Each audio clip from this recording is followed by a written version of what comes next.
vaginas. I love women.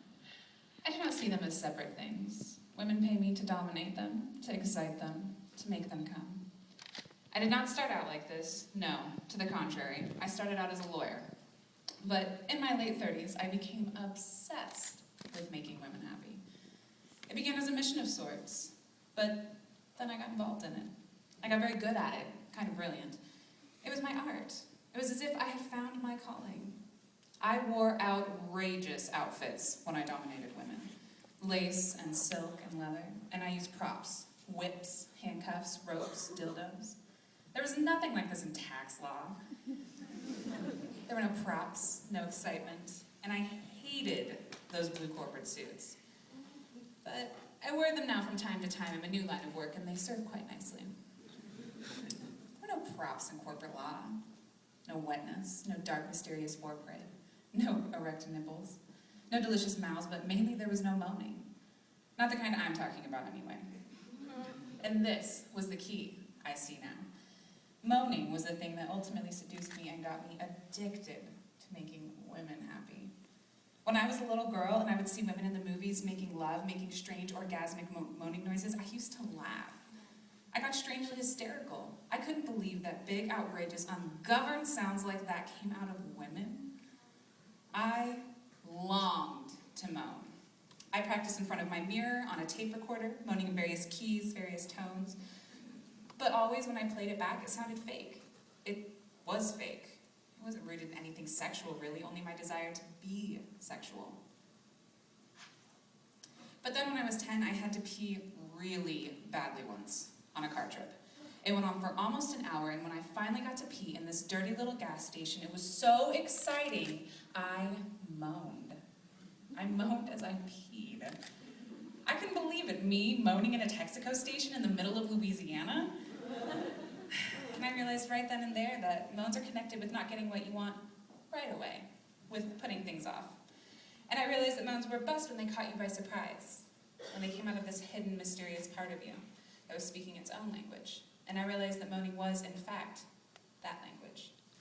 I became a moaner. It made most men anxious. Frankly, it terrified them. I was loud and they couldn't concentrate on what they were doing. They'd lose focus. They'd lose everything. We couldn't make love in people's homes. The walls were too thin. I got a reputation in my building and people stared at me with contempt in the elevator. Men thought I was too intense and some thought I was insane. I began to feel bad about moaning. I got quiet and polite. I made noise into a pillow, and I learned to choke back my moan and hold it like a sneeze. I began to get headaches and stress-related disorders, and I was becoming hopeless when I discovered women. I discovered that most women loved my moaning, but more importantly, I discovered how deeply excited I got when other women moaned, when I was responsible for making other women moan. I made love to quiet women, and I found this place inside of them, and they shocked themselves in their moaning. I made love to moaners, and they found a deeper, more penetrating moan. And it was a kind of surgery, a delicate science. Finding the tempo and the exact location of the moan, that's what I call it. And sometimes I found it over a woman's jeans. Sometimes I snuck up on it, quietly disarming the alarms and moving in. And sometimes I used force, but not violent, oppressive kind of force, more like, lay back and enjoy the ride. I'm going to take you somewhere. Don't worry, kind of force. And sometimes it was simply mundane. I found the moan before things even got started, while we were eating chicken salad, or just casual right there with my fingers, here it is like that, all mixed in with the balsamic vinegar. And sometimes I used props. I loved props. But sometimes I just made the woman find her own moan in front of me. I waited, stuck it out until she opened herself. I wasn't fooled by the minor, more obvious moans. No, I pushed her further, all the way into her power moan. There's the clit moan. Ah! Ah! The vaginal moan. The combo clit vaginal moan. Ah! There's the almost moan. Ah! Ah! Ah! The right on it moan. The elegant moan.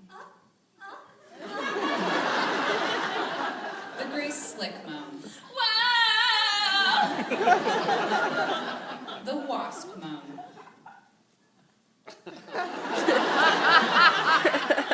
The Irish Catholic moan. Forgive me, forgive me. The mountaintop moan. The baby moan. The doggy moan. The uninhibited, militant bisexual moan. Oh!